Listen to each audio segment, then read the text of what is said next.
하나님 말씀을 받겠습니다. 하나님 말씀은 에베소서 2장 1절부터 6절까지의 말씀입니다. 에베소서 2장 1절부터 6절까지 말씀이고요. 성경을 몇 군데 미리 찾아놓도록 하겠습니다. 누가복음 15장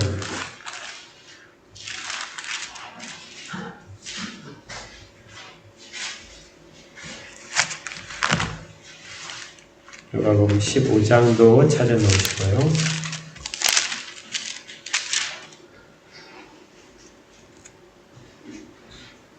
그리고 창세기 1장을 찾으셔야 되는데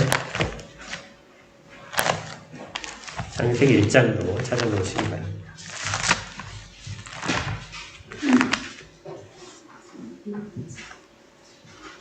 다 찾아서 이제 에베소서 2장 1절부터 6절까지의 말씀을 함께 받도록 하겠습니다. 하나님의 말씀을 받아주십시오. 2장 1절입니다. 그는 허물과 죄로 죽었던 너희를 살리셨도다. 그때 너희는 그 가운데서 행하여 이 세상 풍조를 따르고 공중의 권세 잡은 자를 따랐으니 곧 지금 불순종의 아들들 가운데서 역사하는 영이라. 전에는 우리도 다 그 가운데서 우리 육체 욕심을 따라 지내며 육체와 마음에 원하는 것을 하여 다른 이들과 같이 본질상 진노의 자녀이었더니 공일이 풍성하신 하나님이 우리를 사랑하신 그 큰 사랑을 인하여 허물로 죽은 우리를 그리스도와 함께 살리셨고 너희는 은혜로 구원을 받은 것이라. 또 함께 일으키사 그리스도 예수 안에서 함께 하늘에 앉히시니. 아멘. 지난주에 이어서 계속해서 이제 교회에 관한 내용을 살펴보고 있습니다. 잠깐 살펴보게 되면요. 교회에 관한 정의 중에서 가장 생동감 있고 그리고 또 가장 정확하게 표현하고 있는 표현이 교회는 그리스도의 몸이다 하는 표현이었죠. 교회는 그리스도의 몸이기 때문에 이 교회가 그리스도의 몸이라는 것을 통하여 우리는 적어도 두 가지 유익을 얻게 됩니다. 하나는 교회가 전적으로 그리스도에 순종해야 된다는 것이죠.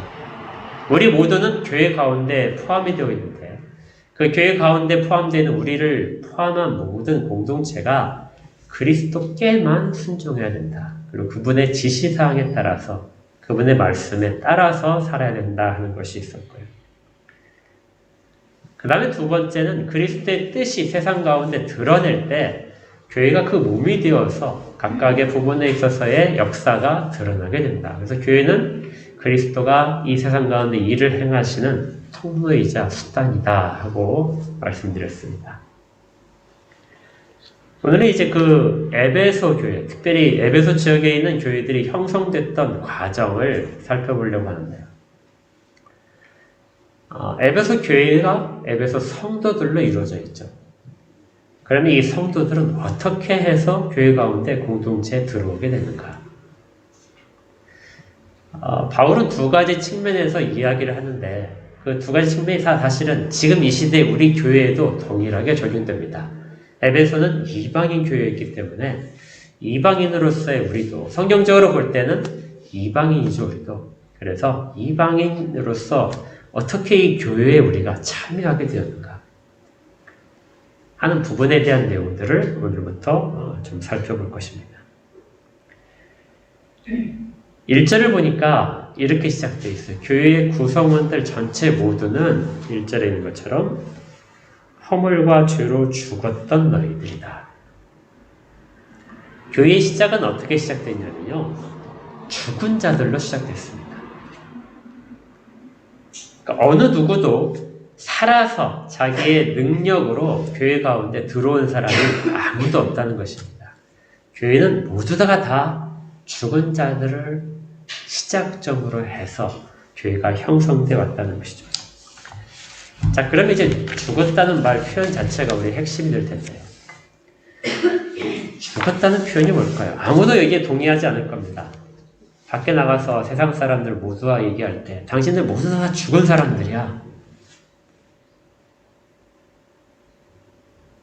이렇게 멀쩡히 살아있는데 내가 당신보다 더 똑똑한데 어떻게 내가 죽은 사람이라고 말을 하느냐. 이렇게 말을 하게 되면 우리가 그들에게 무엇이라고 대답해야 될까요?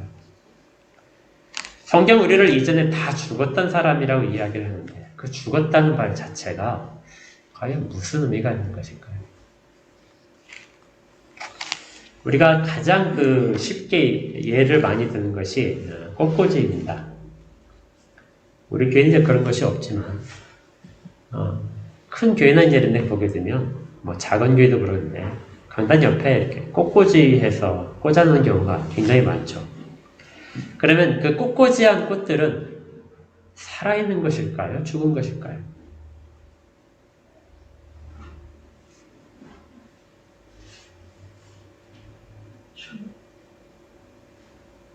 이미 꺾여져 있는 것들, 그리고 그 순간이 지나면은 이제 가장 아름다웠던 모습이 지나고 조금씩 시들어가서 더 이상 생명을 유지할 수 없는 상황으로 되어버린 그러한 상황이 이 꽃꽂이한 것들입니다. 보기에는 아름답고요. 사람들의 손길이 가서 훨씬 더 조화롭게 색깔들도 되어 있도록 되어 있는 꽃꽂이지만 실제로는 생명활동이 끊긴 그러한 존재들인 것이죠. 겉으로 볼 때는 살아있지만 실제적으로는 죽어 있는 것입니다. 그래서 저는 이제 강단에 꽃꽂이 하는 걸 별로 좋아하지 않아요. 꽃꽂이를 하시는 분들이 들으면 굉장히 기분 나빠하시고 막 그렇겠지만 저는 예전부터 강단에 꽃꽂이를 안 했으면 좋겠어요. 왜냐하면 이것은 전적으로 이 강단을 바라보는 사람들 앞에서의 이 좀 화려한이라든지 아름다운 모습을 꾸미기 위한 것들이거든요. 실제로 그들 가운데 전달되는 메시지는 죽어있는 모습의 것들이 아름답게 비쳐있는 것 뿐이라는 것입니다. 그래서 저는 차라리 정말 여기를 꾸미고 싶다면 그냥 화분을 좀 갖다 놓거나 아니면 가장 좋은 것은 아무것도 없는 것이 가장 좋다고 생각을 합니다. 나중에 우리가 좀 달라지더라도 절대 꽃꽂이를 하지 않도록 그런 교회가 됐으면 좋겠어요. 반대로 죽은 것처럼 보이지만 살아있는 것들이 있습니다. 겨울이 되게 되면 나뭇가지들이 다 조그만 덤불이라든지 이런 것들은 다 잎을 떨어뜨리죠. 그런데 다음 해가 되게 되면 꽃이 피고 다시 잎이 나고 그렇습니다. 죽은 것처럼 보이고 앙상하고 볼품이 없지만 그것들에는 생명의 작용이 여전히 이루어지고 있습니다. 그래서 우리가 눈으로 보는 걸 가지고 죽었다, 살았다 이렇게 표현하는 것은 옳지 않다는 것이죠. 성경도 그렇습니다. 성경에서 죽었다는 것은 눈으로 보이는 부분이 아니라 영적인 부분입니다. 그리고 이것은 하나님과의 관계가 끊어진 상태. 하나님만이 생명이신데 그 생명에 붙잡혀 있지 않은 자들의 모습이 바로 다 죽었다는 표현으로 사용되는 것이죠. 그래서 당신 죽은 자야. 집에 가서 믿지 않는 가족에게 당신 죽었다. 이렇게 한번 얘기를 해보세요. 화를 낼 것 같은데요. 근데 그것이 성경에서 바라보는 인간의 실체라는 것입니다. 우리도 이전에 모두 다 하나님과 전혀 관계없던 자라는 것이죠. 이 이야기가 자세히 드러나 있는 비유가 누가복음 15장입니다. 여러분들이 아주 잘 아시는 비유잖아요. 누가복음 15장을 한번 보십시오.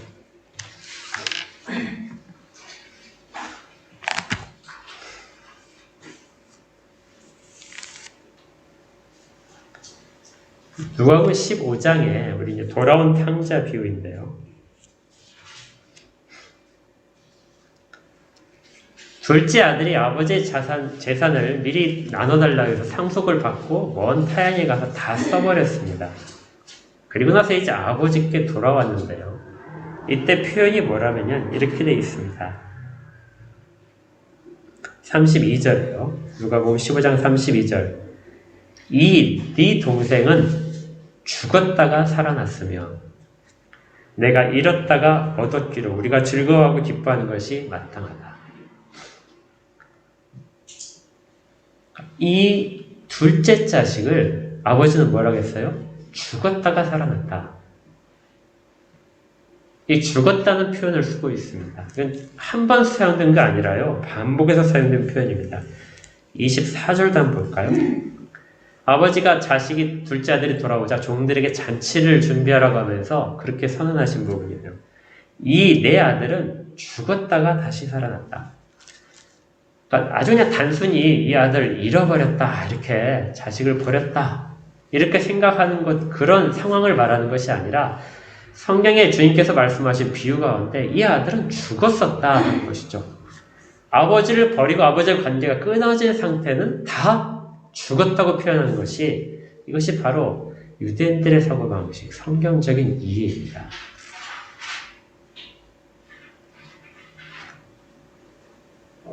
하나님과의 관계, 우리의 아버지 되신 하나님과의 관계가 끊어진 자들, 모두 다 죽은 자들이라는 겁니다.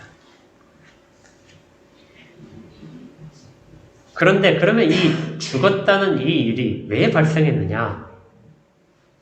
아들 스스로가 이렇게 이야기하죠. 18절을 다시 볼까요? 18절에 아들 스스로가 이렇게 얘기합니다. 내가 일어나 아버지께 가서 이르기를 아버지 내가 하늘과 아버지께 죄를 지었습니다. 아버지와 아들 사이의 관계가 끊어지고 이 아들이 죽은 자가 된 그러한 원인은 아들이 범한 죄 때문이었습니다. 그리고 지가 생각할 때 자기가 좋은 길로 떠난 것이죠. 죄가 들어오게 되면 죄 때문에 죽음이었다는 것이죠.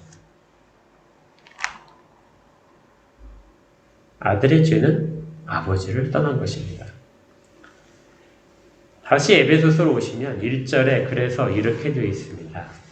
죽었는데요. 그 죽은 상태를 만들어 놓은 것. 왜 인간들이 죽게 되는가? 그 죽음의 상태를 맞이하고 있는 인간의 현 주소에 대해서 그 원인이 허물과 죄로 죽었다.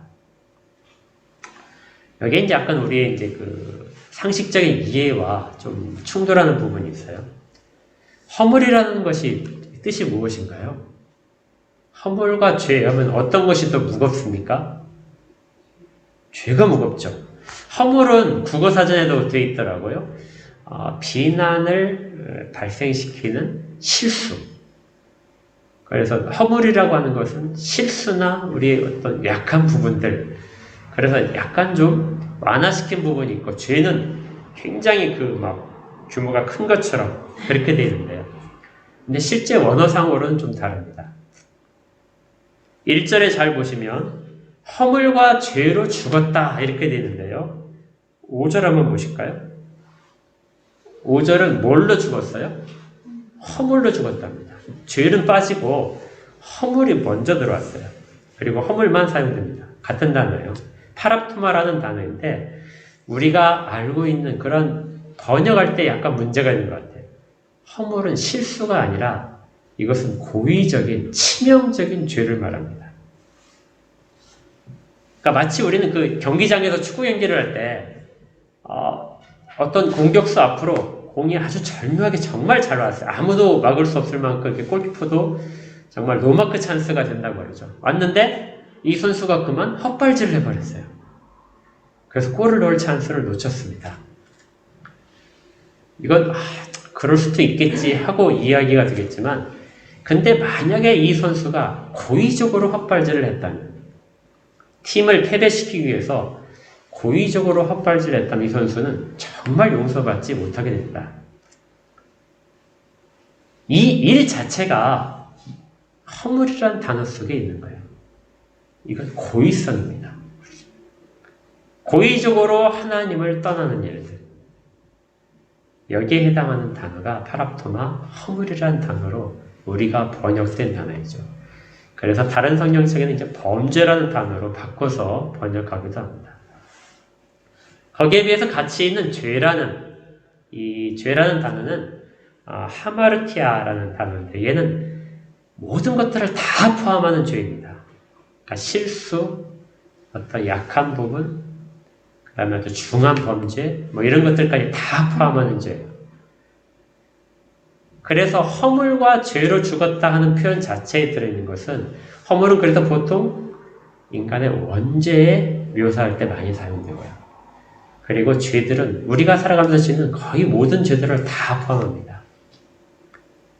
허물과 죄로 죽었다는 것은 어느 인간도 죄를 범하지 않은 인간이 없죠. 그래서 어느 인간도 다 원죄 때문에 또 각자 자기가 범하는 작은 죄들 때문에 결과적으로 하나님을 떠나게 되고 하나님의 법을 어긴 것이 되어서 모두 다 이미 다 죽었다 이렇게 표현을 하는 것이죠.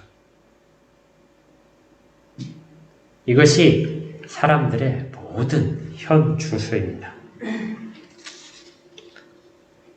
어떤 한 사람도 이것을 벗어나고 이 영역 밖에 있는 사람이 아무도 없습니다. 자기가 범한 모든 죄들은 그 결과로 사람들을 죽이고 나타나게 되죠. 그런데 이런 죽음 자체만이 우리 가운데 있는 게 아닙니다. 사람들이 다 죽은 자들이 돌아다니고 있는 것인데, 그런데 죽었다는 그러한 그 자들의 특성이 무엇인가? 성경이 계속해서 바울이 이렇게 우리에게 들려줍니다. 그때 죽었던 때의 모습들이죠. 2절입니다.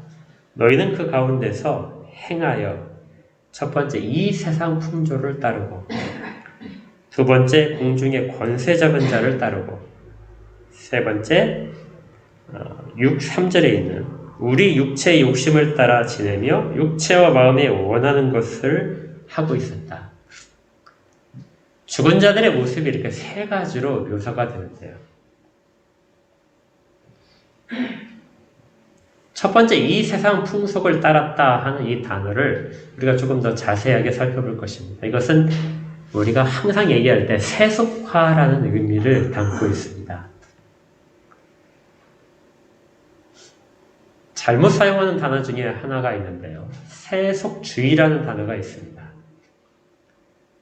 들어보셨죠? 세속주의에 물들었다.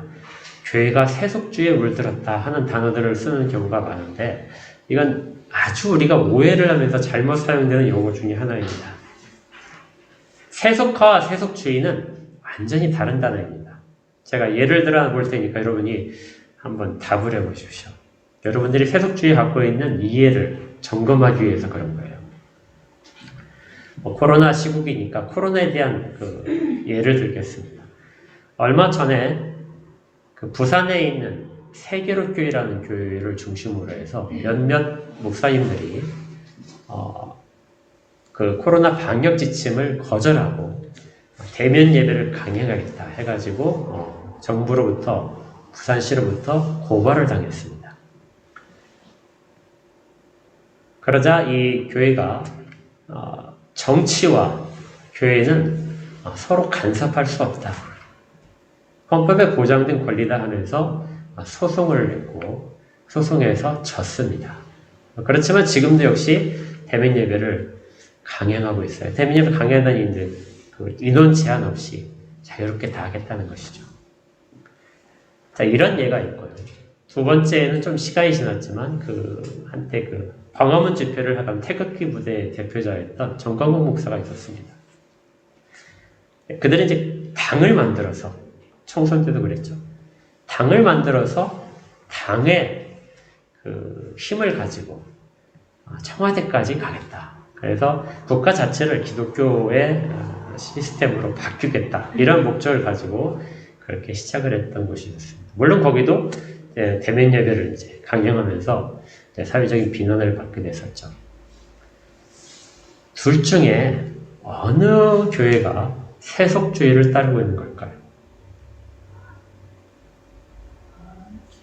부산일까요? 장미동 교회일까요? 장미동 교회. 세속주의를 따르는 교회는 부산에 있는 교회입니다. 이것이 이제 우리가 세속주의 갖고 있는 잘못된 오해입니다. 본래 세속주의는 교회에서 만들어낸 단어가 아니라 세상에서 만들어낸 단어입니다. 그러니까 종교개혁 이후로 종교 자체가 정치를 다 지배하던 세상에서 이제 정치 권력들이, 세속 군주들이 종교로부터 벗어나려고 할 때, 그때 그들이 주장했던 것이 교회는 교회 안에서 너희들이 할 수 있는 모든 것들을 다 해라. 종교의 자유를 허락하는데 대신 정치에는 관여하지 말아라. 그래서 정치와 종교가 분리되어서 운영되도록 하는 것이 세속주의입니다. 그 세계사를 보게 되면 지금 이제 터키는 바뀌었지만 이 정권 바로 전에 터키가 가장 대표적이었는데 터키는 그 이슬람인들, 무슬림들이 모여서 살고 있는 그런 국가인데요. 그 무슬림 국가 중에서 터키는 거의 유일하게 세속주의를 표방했습니다. 그러니까 정치에 이슬람의 어떤 정신들을 다 몰아내고 배격하고 순수하게 그냥 정치만 하는 것이죠. 지금 이제 정권이 바뀌어서 이제 그 세속주의를 이제 빼버리고 이제는 그 종교와 정치를 하나로 묶어야 된다면서 이슬람의 통치를 하는 것으로 그렇게 지금은 이제 바뀌었습니다. 이전에 터키는 아주 유명한 세속주의 정부였습니다. 지금 거의 모든 정부들은 다 어떨까요? 거의 모든 정부들은 정치와 종교를 분리된 것으로 생각을 합니다. 종교는 정치 영역에 들어오지 말아라. 또 종교계는 정치인들이 종교 영역에 있어서 간섭하지 말아라. 이것이 바로 세속주의입니다. 그러니까 부산에 있는 교회가 이 세속주의를 너희는 잊고 있다. 정부에 대해서 그렇게 각성시킨 것이죠. 즉 현재 우리는 세속주의에 따라서 그렇게 행하고 있는 상황인데 왜 세속주의를 지키지 않느냐 이렇게 항의를 했던 겁니다. 거기에 대해서 광화문에서 집회를 했던 사람들은 세속주의를 거부하는 것입니다. 기독교가 정부를 하나로 정부까지도 기독교 영역 안에 다 들어와야 된다. 그래서 세속주의에 물든 세속주의를 따르는 것은 부산에 있는 교회인 것이죠. 오히려 광화문 집회를 했던 사람들은 세속주의를 배격하는 것입니다. 이제 이해가 좀 되셨나요? 세속주의에 물들었다 하는 단어는 우리가 볼 땐 굉장히 부정적인 단어처럼 보이는데 실제로는 현재 거의 모든 모습들, 우리가 가진 모습들이 세속주의를 따르고 있는 모습입니다. 그런데 이제 이것과 같이 사용되는, 혼용되는 말 중에 세속화라는 단어가 있는데 이 세속화는 아주 우리 가운데 바르게 써야 되고 우리가 경계해야 될 내용입니다. 세속화란 세상에서 바라보는 가치관들, 세상에 많은 사람들이 동의하는 그러한 가치관과 습관과 규범들, 이러한 규범을 따르고자 하는 것이 그것이 바로 이 세속화입니다. 지금 에베소서 2장 1절에 있는 것처럼 너희는 그 가운데서 행하여 이 세상 풍조를 따랐다. 이것이 바로 교회가 세속화되었다는 것이죠. 그러니까 이전에 모든 사람들은 당연히 세속화가 되어 있는 것입니다. 왜냐하면 세상 가운데 속해 있기 때문에. 그리고 세상의 가치관을 따를 수밖에 없는 것이 이것이 죽은 자들의 대표적인 모습입니다. 그래서 만약에 교회가 세속화되었다 하는 말은 교회 자체가 죽은 자들을 따라가는 모습이라는 것이죠. 교회는 죽은 자로부터 벗어나서 살아난 자들입니다. 1절에 그렇게 말했었죠. 그는 허물과 죄로 죽었던 너희를 살리셨도다. 우리 주님께서 우리 모두를 다 살려내셨습니다. 죽은 자들 가운데 있는 것이 아니라 살아난 자들이 되어 있었는데 이 살아난 자들이 죽은 자들의 그러한 풍조를 따라가는 것이 바로 세속화라는 것이죠. 많은 사람이 좋아하고 사람들이 원하는 모습대로 교회가 그렇게 맞춰가려고 할 때 교회는 세속화되어 있습니다.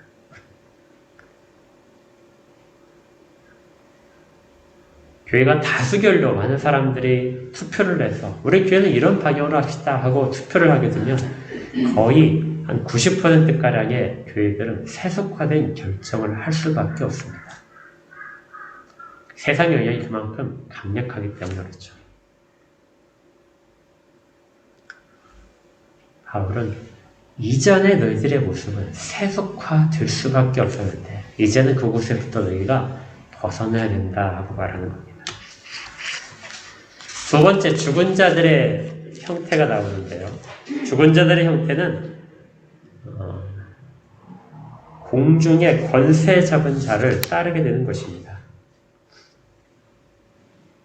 공중의 권세 잡은 자가 누구일까요? 공중의 권세 잡은 자는 사탄입니다. 마귀죠. 사탄이 원하는 대로 그렇게 휩쓸려가는 것이 바로 이것이 공중의 권세 잡은 자를 따라가는 모습입니다. 여기는 우리가 조금 더 이제 좀 깊게 살펴봐야 되는데요. 공중이라는 것이 어딜까요? 사탄이 권세를 잡고 있는 공중은 어디까지가 공중일까요? 옛날 사람들은, 그리고 유대인들은, 그리고 성경을 기록할 때 초대교회는 세상의 구조를 어떻게 파악하고 있길래 공중의 권세를 잡고 있는 자 사탄이 그러한 권세를 행하고 있다고 말을 했을까요? 그리스 사람들이 생각하고 있는 이 세상 가치관은 적어도 우주가 3단계로 4단계까지 될 수 있는데요. 그렇게 구성되어 있다고 봤습니다. 첫 번째가 무엇이냐면요. 우주 가운데 시대 영역이 있습니다. 정말 깨끗하고 순수한 것들만이 모여있는 곳. 그리고 그곳을 채우는 곳. 그걸 채우고 있는 것들을 에테르라고 얘기합니다. 과학에 좀 관심 있는 분들은 에테르라는 말을 좀 들어보셨을 거예요. 우주 공간을 가상의 물질, 눈에 보이지 않지만 어떤 깨끗한 물질이 가득 채우고 있다. 이것이 19세기 초까지 과학자들, 유럽에 있는 과학자들이 다 거기에 매달려서 그 에테르의 실체를 밝히기 위해서 모든 과학자들이 그렇게 노력을 했던 그런 물질입니다. 우주는 에테르한 물질로 가득 차 있다. 순수한 물질이 있다. 그것이 그리스 사람들이 2000년도 훨씬 전부터 가졌던 생각입니다. 그리고 에테르가 있는 순수한 공간 밑에, 그 밑에 순수하지 못한 불순한 물질이 채우고 있는데 그것을 아에르라고 하는데요. 우리 이제 영어로 번역하면 에어입니다. 공기가 채우고 있다. 그리고 이제 땅이 있는 것이죠. 그렇게 되어 있다고 헬라인들은, 그리스인들은 생각했습니다. 그런데 성경에 있는 그 기록들도 사실은 이것과 거의 비슷해요. 바울이 그 고린도 후서 12장에서 3층, 세 번째 하늘에 올라갔었다 하고 바울이 이야기를 하는 구절이 있습니다. 세 번째 하늘, 셋째 하늘은 바로 이러한 방식을 가지고 있는 거예요. 셋째 하늘은 하나님이 계신 곳, 천상에 하나님 보좌가 있는 하늘이 따로 있다고 봤던 것이죠. 그래서 성경의 기초에서, 성경에서 이런 구분들을 명확하게 하진 않지만 성경의 기초에서 구약부터 신약까지의 내용들을 다 보게 되면 최소한 하늘에 관한 내용은 하나가 아니라 여러 가지로 되어 있습니다. 우리가 볼 때는 똑같은 다 하늘처럼 보이지만 그렇게 구분을 했던 것이죠. 한번 찾아볼까요? 에베소서 어차피 넘겼으니까 에베소서 4장 보겠습니다. 4장 10절을 보시면요. 내리셨던 그가 곧 모든 하늘 위에 오르신 자니 이는 만물을 충만하게 하려 하심이라. 거기 하늘에 대한 표현이 뭐죠? 모든 하늘이죠. 그리고 이제 원어상으로 보게 되면 모든 하늘들하고 복수입니다. 그러니까 모든 하늘들보다도 훨씬 더 높은 곳으로 올라가셨다. 그러니까 우리 주님이 올라가신 곳이 그 하늘들보다 높은 곳이라는 것입니다. 또 에베소 6장 12절을 보게 되면요.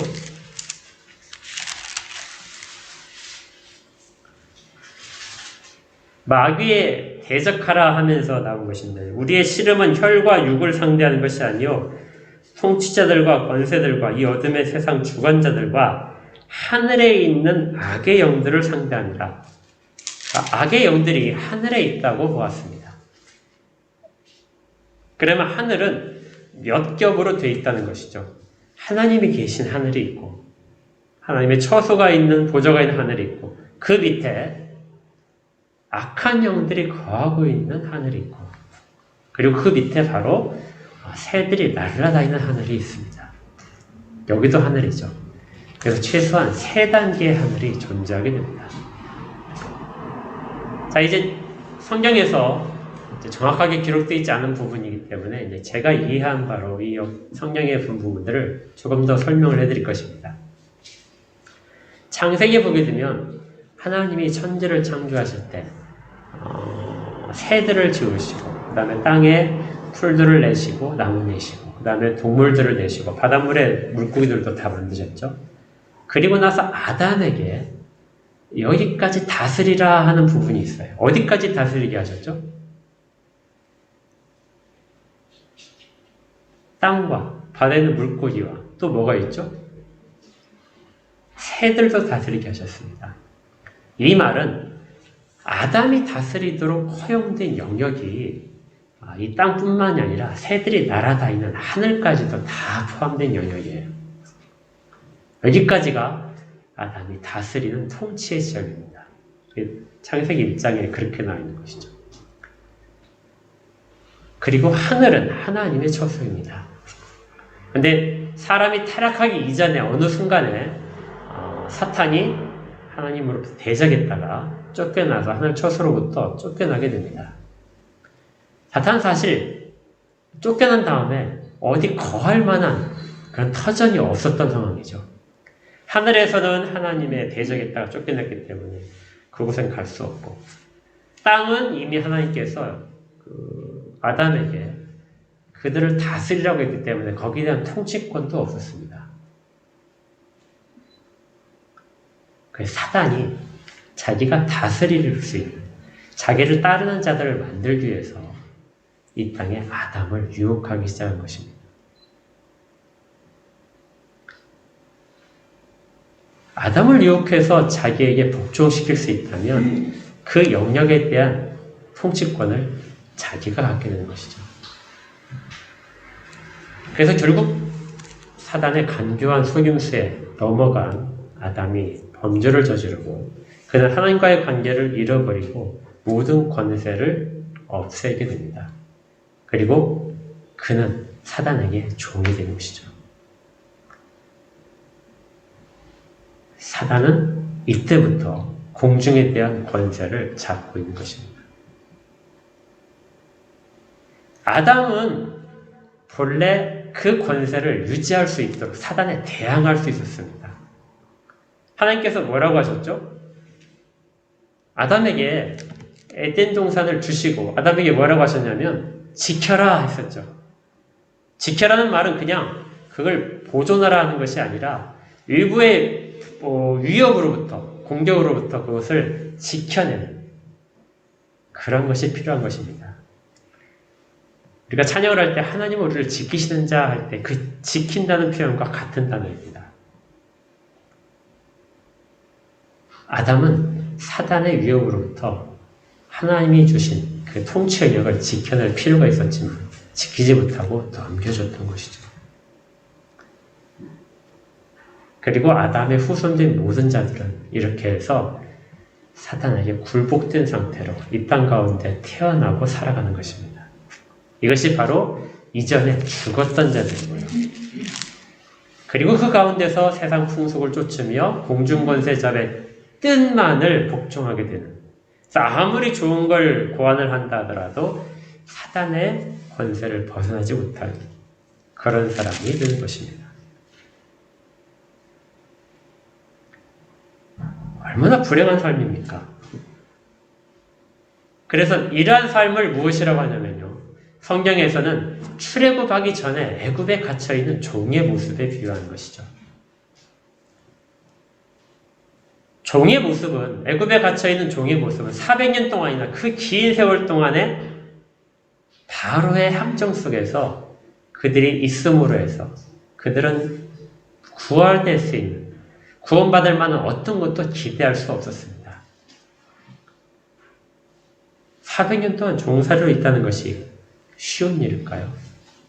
그런데 다행인 것은요, 그들은 그 가운데서 벗어날 수 있다는 약속이 있었습니다.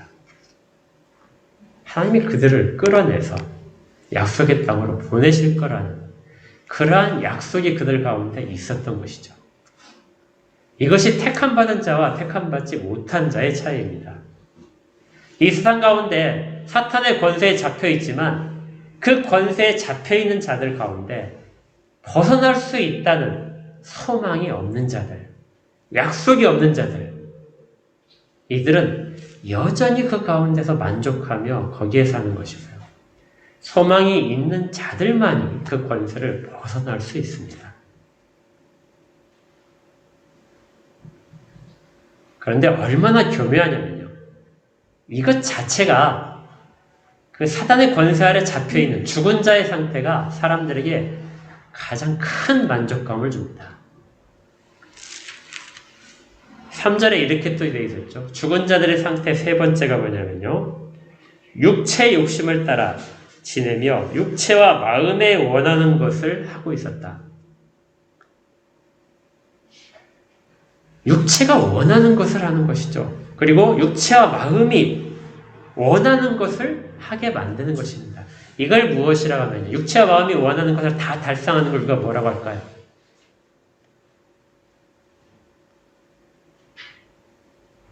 육체와 마음이 다 만족스러운 상태를 뭐라고 합니까? 행복이죠. 이것이 바로 행복입니다. 그 갇혀있는 상태가 얼마나 끔찍한 상태인지 전혀 모를 수 있도록 이 세상 풍조를 따르게 되면 우리는 상식적인 사람이 됩니다. 상식적이고 도덕적이고 그리고 지식인이 되고요. 문명화된 사람들입니다. 그리고 세상 사람들로부터 인정을 받게 되는 것이죠.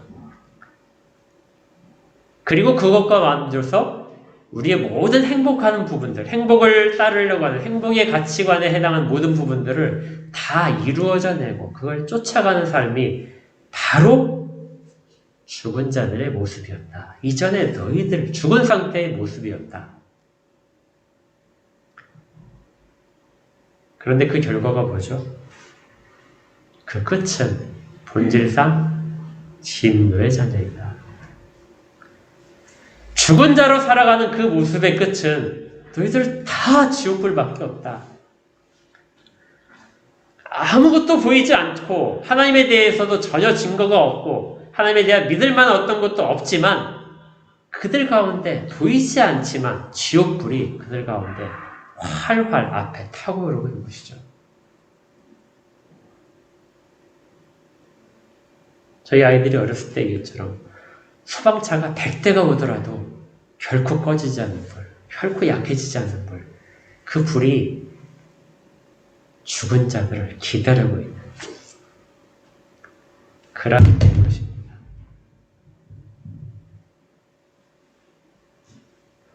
그 상황은 불이 있다는 걸 모르고 자기 만족, 이 정도면 되었다 상식적인 그러한 부분으로 가득 채워져 있는 그러한 상황이 죽은 자들의 모습이었던 거죠. 그런데 그 죽은 자들을 살리셨답니다. 누가 살리셨어요? 그리스도께서 살리셨습니다. 그리고 이 모든 변화는 하나님이 사랑하시기 때문에 일어난 것입니다. 하나님은 본래 사랑이시기 때문에 사람들을 구하지 않을 수 없어. 구할 수밖에 없어. 왜? 사람들이 죽어가는 모습, 그 불구덩이에 들어가는 모습이 너무나 안타까우니까 하나님의 사랑하시니까 다 구해내실 거야. 그것이 아니에요.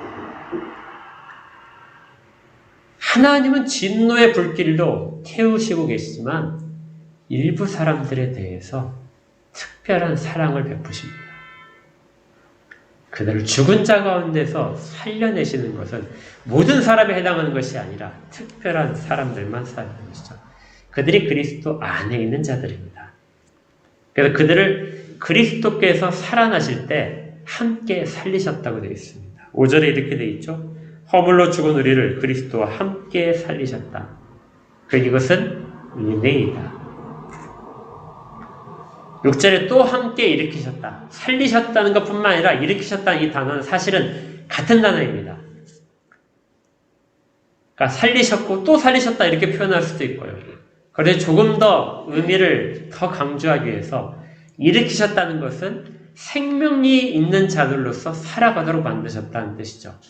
이 말은 앞에서 죽은 자들의 상태의 세 가지 모습을 극복할 수 있는 능력들이 생겼다는 것입니다. 그럼 뭐가 되죠? 이 세상 풍속을 따르지 않는 자가 되는 것이죠. 세상 풍속을 따르는 걸 거절할 수 있는 능력이 생긴 자들이 바로 살아서 일으킴을 받은 자들입니다. 일으킨 상태죠.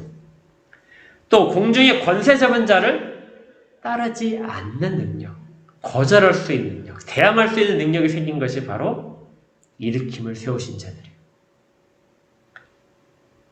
그리고 육체의 욕심을 쫓지 않고 육체와 마음이 원하는 것을 거절할 수 있는 자, 세상이 말하는 행복의 기준을 버릴 수 있는 자, 진정한 행복을 아는 자, 이것이 살아서 일으켜 세운 자들입니다. 그리고 이들을 기다리고 있는 마지막은 주 안에서, 예수 안에서 함께 하늘에 앉게 되는 것입니다. 모든 진노의 불길이 아니라 하나님의 보좌 우편에 아들과 함께 앉히시는 그러한 모든 복 중의 복들을 다 허락하신다.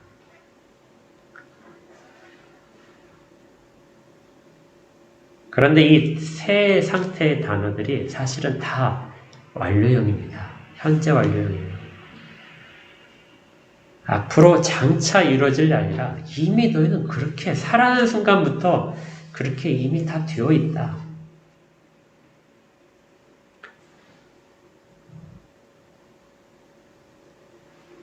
결국 교회는 이렇게 해서 생긴 것입니다. 이전에 모든 죽어있던 자들의 모습에서 각자가 살아나서 그리고 일으킴을 세움받음으로써 그들 안에 있는 예수 그리스도의 능력으로 성령 하나님의 능력을 주심을 따라 우리는 세상의 가치관을 거부할 수 있고 그 사단에 대항할 수 있고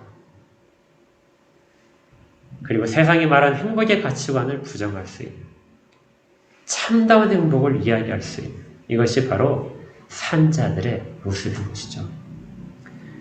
이것이 어렵습니다. 눈에 보이는 형태가 아니고요.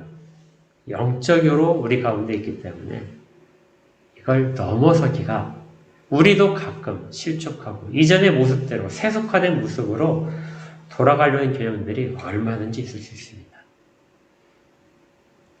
마치 출애굽한 다음에 애굽으로 돌아가기를 그렇게 소망했던 이스라엘 백성들의 모습과 우리가 전혀 다르지 않죠. 왜 그들이 그 광야에서 돌아가고 싶어 했을까? 우리도 돌아가고 싶어 하고 있습니다. 그곳에서 먹었던 그 마늘과 부추와 그 양념들의 맛을 기억하고 있고요. 그곳에 있었던 따뜻한 불가를 기억하고 있고요.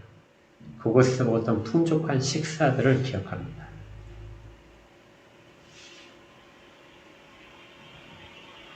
그리고 그 결과 기다리는 것은 다시 종살이하는 거죠. 이제 살아나고 자유를 얻은 자들로서 우리 가운데 놓여져 있는 이미 누리고 있지만 앞으로 더 크게 누리고 있는 모든 복들을 바라보야만 이전의 모습으로 세속화되는 것으로 가지 않을 수 있습니다.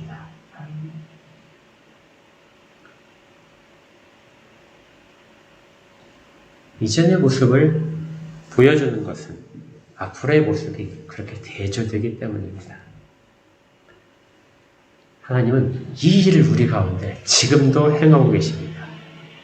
그리고 이미 능력을 주셨기 때문에 우리가 스스로의 힘으로 일어서서 살아난 자로서의 모습으로 살아가는 것을 원하고 계십니다.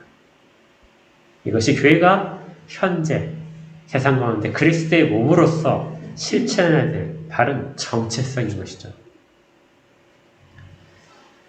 돌아가시는 길에도 우리는 여전히 다시 세속화된 그러한 모습으로 돌아갈지 모릅니다. 그러나 기억하십시오. 살아난 자는 세속화에 저항할 수 있습니다. 그리고 참다운 것을 우리 가운데 발견할 수 있고 또 세상 가운데 보여줄 수도 있습니다. 이것이 우리의 전적인 우리의 모든 것들을 채울 때 이것이 그리스도의 충만함이 되어서 세상 가운데 교회의 모습을 바로 세우고 믿는 자의 모습을 바르게 나타낼 것입니다. 부디 약하지만 살아있는 자로서 오늘 하루를 또 일주일을 그렇게 살아내실 수 있기를 주의 이름으로 축복합니다. 기도하겠습니다. 하나님, 감사합니다.